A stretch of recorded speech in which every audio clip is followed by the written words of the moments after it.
ये कहानी एक ऐसे कपल की है जो किसी टापू पर फंस जाते हैं और ये घटना होती है उनके बचपन में, जब वे छोटे छोटे थे। कैसे वे अपनी पूरा जीवन उसी टापू पर निकाल देते हैं। कहानी के शुरू में हम देखते हैं रिचर्ड और एम नाम के दो छोटे बच्चों को जो समुद्र में किसी जहाज पर हैं। तभी वहाँ पर एक आदमी आता है जो रिचर्ड के फादर हैं और हमें यहाँ पता चलता है रिचर्ड की मॉम अब इस दुनिया में नहीं है और एम के माता पिता भी मर गए हैं और वह रिचर्ड के साथ ही रहती है। मिस्टर ऑर्थर यानी रिचर्ड के फादर कप्तान से जाकर पूछते हैं, क्या यह शिप अपना रास्ता भटक गया है? हमें सैन फ्रांसिस्को जाना है।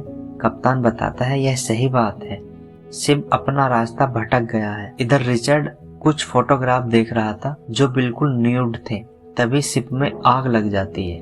कप्तान सबको शिप से बाहर निकालता है और इसी तरह रिचर्ड एम अपने फादर ऑर्थर से बिछड़ जाते हैं। रिचर्ड और एम शिप के एक कर्मी वटन के साथ टापू पर पहुंच जाते हैं। वह वहां पर कुछ समय रुकते हैं क्योंकि रिचर्ड को विश्वास था कि उसके फादर उसको लेने जरूर आएंगे, लेकिन दोस्तों कोई नहीं आता। मिस्टर वटन टापू पर अपने रहने के लिए एक घर बना लेते हैं। वे रिचर्ड और एम के साथ खूब मस्ती भी करते हैं। मिस्टर बटन रिचर्ड को सब सिखा देते हैं, जंगल में कैसे रहा जाता है। रिचर्ड उन फोटोग्राफ को देखता रहता था और उसके मन में बहुत सारे सवाल आते थे। अब धीरे धीरे समय बीतता गया। रिचर्ड और एम बड़े होने लगे। ये दोनों अधिकतर समय बिना कपड़ों के रहते थे क्योंकि जो कपड़े थे वो छोटे हो गए। एक दिन बटन टापू के दूसरी ओर जाता है जहाँ पर उसको एक पत्थर दिखाई देता है जिस पर बलि दी जाती थी। बटन वापस आकर रिचर्ड और एम दोनों को कभी भी टापू के उस पार नहीं जाने का प्रॉमिस लेता है। वे सब लोग खूब मस्ती करते हैं। एक दिन बटन दारू के नशे में समुद्र में तैरने लगता है। रिचर्ड और एम जब सुबह को उठकर देखते हैं तो बटन मर चुका था। रिचर्ड उस टापू को छोड़ देता है और दूसरे टापू पर अपने रहने के लिए एक घर बनाता है। अब दोनों बड़े हो गए थे।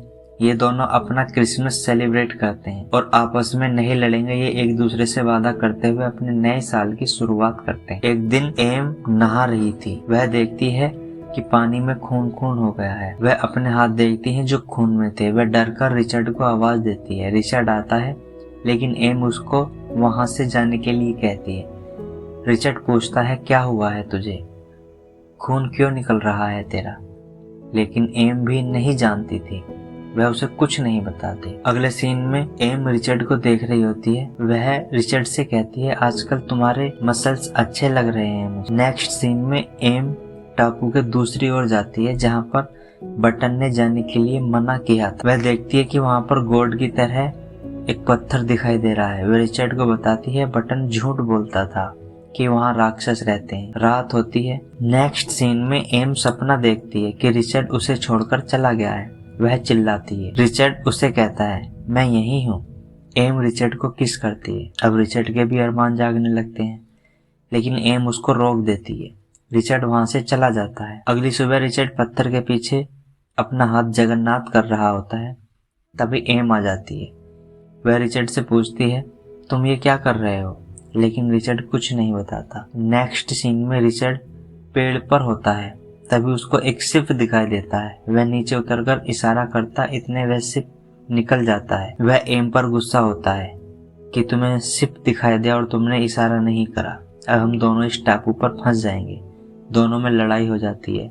दोनों अलग अलग रहने लगते हैं। एक दिन एम पानी में होती है और उसका पैर हड्डी वाली मछली पर रखा जाता है जिससे उसके पैर में जख्म हो जाता है और वह बीमार हो जाती है। रिचर्ड उससे पूछता है, क्या हुआ है तुझे? वह सब बताती है। रिचर्ड उसको उस पत्थर के पास ले जाता है जिसे वह भगवान मानती थी और भगवान से प्रार्थना करता है, हे भगवान, मैं तो तेरी प्रे भूल गया हूँ लेकिन तू इसको ठीक कर दे। एक रात के बाद वह ठीक हो जाती है। वे दोनों कभी भी एक दूसरे से अलग नहीं होंगे, ये वादा करते हैं और दोनों इंटीमेट होने लगते हैं। इन दोनों के पास फोटो थे जिसे देखकर ये सब कुछ कर रहे थे। ये दोनों अब खूब मस्ती करने लगते हैं। समय बीतता है। एक दिन एम रिचर्ड को अपना पेट दिखाती है जिसमें कुछ हलचल हो रही थी। ये दोनों सोच में पड़ जाते हैं। कुछ दिन बाद एम को एक बच्चा होता है लेकिन ये कुछ नहीं जानते कि क्या करें। ये बच्चे को खाने के लिए फल देते हैं लेकिन बच्चा रोता रहता है। तब एम उसको अपने सीने से लगा लेती है और बच्चा दूध पीने लगता है। तब इनको समझ में आता है कि ये क्यों नहीं खा रहा था। अब ये तीनों अपना जीवन अच्छी तरह व्यतीत कर रहे थे। एम ने अपने बेटे को भी तैरना सिखा दिया। एक दिन ये मिट्टी में खेल रहे थे, तभी इनको एक बोट दिखाई देती है। वो बोट थी रिचर्ड के फादर मिस्टर ऑर्थर। लेकिन रिचर्ड कोई इशारा नहीं करता, वह वहाँ से अपने घर चला जाता है। मिस्टर ऑर्थर भी उनको नहीं पहचान पाते क्योंकि वह मिट्टी में हो रहे थे और अब काफी बड़े भी हो गए। रिचर्ड एम को लेकर उस टापू पर आता जहाँ वह शुरू में रहा करता था बटन के साथ। वह अपनी पुरानी चीजें देखता है। रिचर्ड का बेटा वहाँ से रसभरी ले लेता है। रसभरी ऐसा फल जिन्हें एक बार खाकर आदमी सो जाता है और वह जल्दी से नहीं उठता। वापस आते हुए उसका बेटा रसभरी खा लेता है, जिससे उसको नींद आने लगती है। अब यह देखकर रिचर्ड और एम भी उन रसभरी को खा लेते हैं और सो जाते हैं। उधर से वह फिर वही सिप आता है।